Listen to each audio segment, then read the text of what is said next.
भगवान वेदव्यास 28वें द्वापर में हुए। इन्होंने वेद को सरल करने के लिए बड़ा प्रयास किया, उसका संकलन किया उन्होंने। और भगवान वेदव्यास ने ये वेद अपने 4 चेलों को दिया।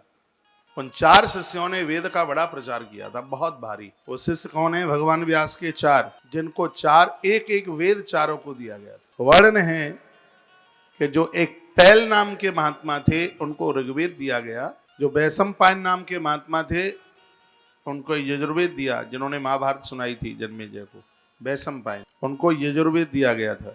जैमिनी महात्मा को सामवेद दिया गया और सुमंतु महात्मा को अथर्ववेद दिया गया। इन 4 महात्माओं ने बहुत भारी वेदों का प्रचार किया। ये इन चारों वेदों के आचार्य बने आने वाले समय में। एक बार ध्यान रखिए, ऋग्वेद के पैल, यजुर्वेद के वैशंपायन, सामवेद के जैमिनी और अथर्ववेद के सुमंतु। भगवान वेदव्यास पुराणों के सृजनहार हैं, तो भगवान वेदव्यास ने वेद के ऊपर भी बहुत बड़ा काम किया। नहीं तो आज के समय में वेद की भाषा समझ में ही नहीं आ पाती।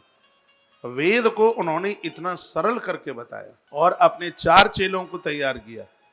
तो भैया व्यास के 4 चेलों ने धूम मचा दी दुनिया में वेद के प्रचार करने में, लेकिन यहाँ तो एक एक गुरु के 10-10 हजार चेले होते हैं, फिर भी इसका विस्तार नहीं हो पा रहा। वेद का विस्तार होना चाहिए। वेद का मतलब है कि ईश्वर की अनुभूति, परमात्मा था, परमात्मा है और परमात्मा रहेगा। जो इस बात को बतावे, इस ज्ञान को दे दे, उसी को तो वेद कहते हैं। तो इस बात का प्रचार होना चाहिए कि भगवान पहले थे और आज हैं और कल रहेंगे। इसका प्रचार होना चाहिए। आज वेद सुसुप्त हो रहा है, वेद का अतिशय प्रचार होना चाहिए। 4 पुरुषार्थ वेद से ही प्रकट है। जिन 4 पुरुषार्थों की बात कही गई है वो वेद में ही तो है। धर्मार्थ काम मोक्षाणम, भागवत जी का श्लोक है, साधनम स्यान संशया। 4 वेदों को इन्होंने विस्तार किया, 4 वेद का इन्हें आचार्य बना दिया गया। और जहां 4 पुरुषार्थों की बात कही गई है वो इन वेद में से ही कही गई। ऐसा लग रहा है कि आज आप नींद पूरी कर रहे हैं, सो रहे हैं। थोड़ा जागिए।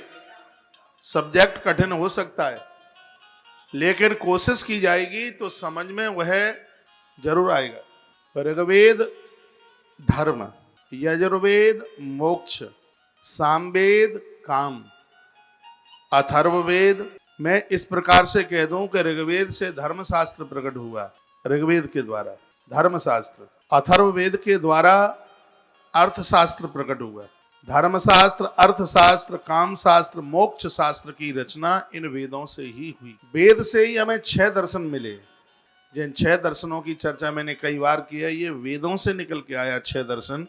न्याय सिद्धांत, वैशेषिक सिद्धांत, सांख्य, योग, मीमांसा पूर्वीय और मीमांसा उत्तरीय।